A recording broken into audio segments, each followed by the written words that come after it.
راجہ صاحب میں نے بالکل نہیں، راجہ ماجد صاحب برمنگم والے ایم کچن والے، میں نے بالکل نہیں گھبرانا۔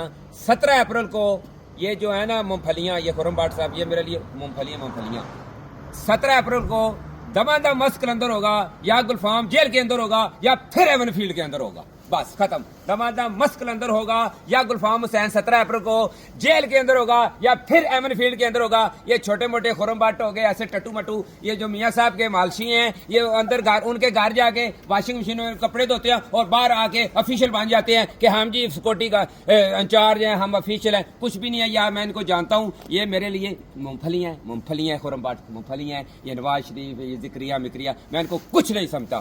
اور جناب عمران خان کا ٹائیگر ابھی زندہ ہے، گلفام حسین آپ کے سامنے ہے، راجہ ماجد صاحب اے ایم کی چلو، تھینک یو ویری مچ، آپ برمنگم سے آئے ہمارے لیے، آپ کا شکریہ، تھینک یو۔ اب راجہ صاحب میں نے بالکل نہیں، راجہ ماجد صاحب برمنگم والے ایم کچن والے، میں نے بالکل نہیں گھبرانا۔